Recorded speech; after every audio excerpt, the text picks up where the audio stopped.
Seth Elsen on the air with me right now from the Hood Canal Salmon Enhancement Group, and you can find them online at pnwsalmoncenter.org. Morning, Seth. How's it going? Going well. First things first, congratulations to you and your organization being honored and awarded up at the North Mason Chamber of Commerce Awards recently. Yeah, we're pretty excited.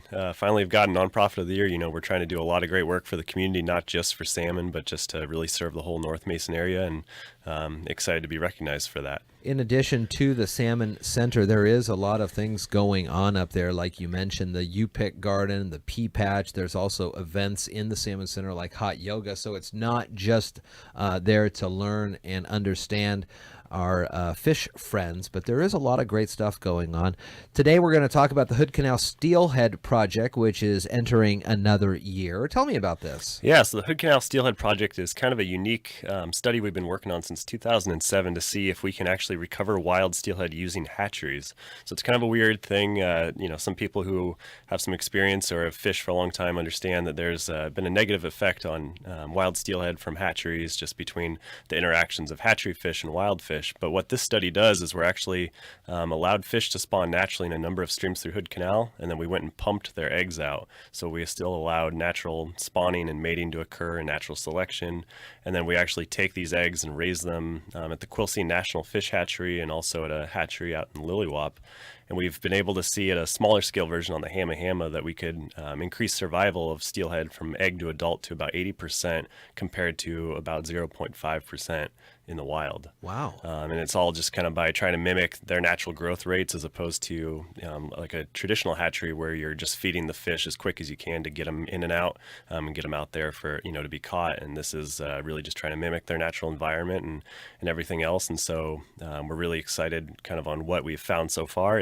Seems to be working, and it could be a really cool approach to recover steelhead. Steelhead are one of our threatened species under the endangered species list. They were listed in 2007, and really sharp decline, as a lot of people around here can guess. So what is it about being in a natural tributary that is different than, because it's the same water, right? I mean, it's the same temperature and it's all that, but what is it about, I don't know, the cover by the foliage or what's the difference? Yeah, a lot of it comes down to fitness. So just kind of what's required for the fish to survive and get back and everything else. And that changes their genetics a little bit.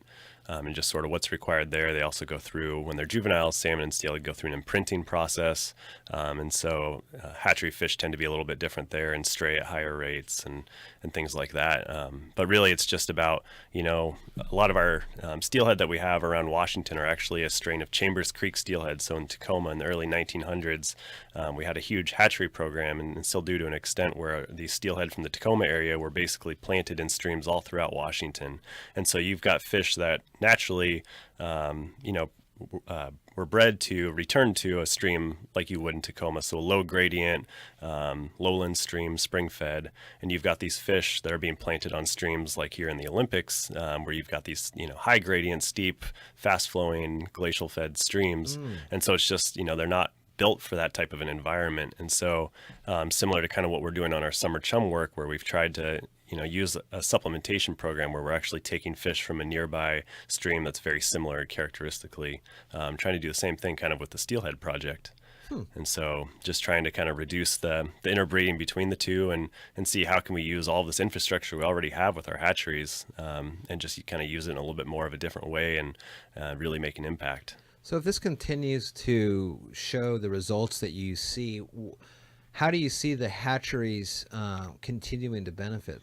Yeah, so the state over the last decade has been going through this big process to kind of update its hatchery genetic management plan. So that's kind of how they try to mitigate for any negative impacts on wild fish and genetic changes. And so hopefully it's just kind of a way we can continue to improve our hatchery practices and again, utilize all this great infrastructure we already have in place, all these facilities, and just kind of do it a little bit smarter. And hopefully, if this works, we can look at delisting Puget Sound steelhead in the region, within the next decade or 2 decades, if we can get their numbers back up. Can the public go to these hatcheries? Are there tours of these things? Yeah, you can line them up. So just about every state hatchery is open for tours. You can, for instance, at George Adams, you can stop on by. They've got some great interpretive signage there on the Skokomish, and if you run into some hatchery staff, most of them are really great about, just letting you get out and about. And similarly with the Quilcene National Fish Hatchery, it's a really cool site and a beautiful area there, up between Brennan and Quilcene. And so yeah, you can get tours up there. So what's the way that the people can help you with this? Yeah, so kind of our project right now that I want to plug is as part of the study, we put a number of these fish back in as 2-year-old smolt, and then we go out and try to trap them and do some mark recapture studies. And so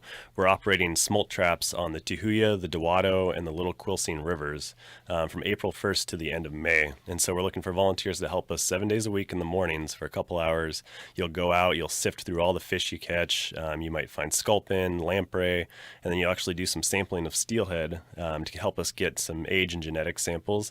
And then new this year, we're actually starting a new cutthroat research project. So we're trying to learn a little bit more about our coastal cutthroat. And so we're actually establishing a DNA baseline for a number of streams in Hood Canal. So you'll actually also be collecting samples from cutthroat.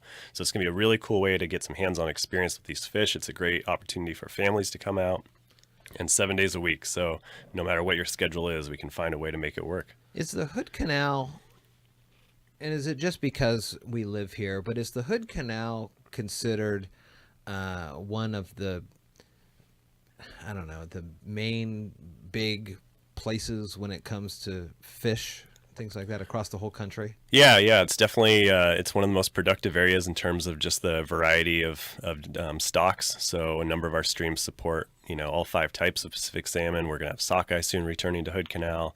And so we're really rich just in terms of all of those different species and stocks coming back. And, Hood Canal, especially compared to Puget Sound, we're in a much better place habitat-wise. The work our organization has done along with all of our other partners like the Conservation District and others, we've been able to do a lot of restoration around Hood Canal, and we've kept it in a much better spot than, when we look over to Puget Sound over by Seattle or even down to Olympia. And so in those regards, we're in a much better spot, and that equals good things for our fish. Yeah, for sure. Wow, very neat. Seth Elsen from the Salmon Center. You can find him online, pnwsalmoncenter.org. It's got all the links and fish facts that you need to help and get involved in this. Seth, it's always good to see you, and thanks for letting us know about this, and we'll see you back on here in a couple weeks. Sounds good. Thanks for having me on.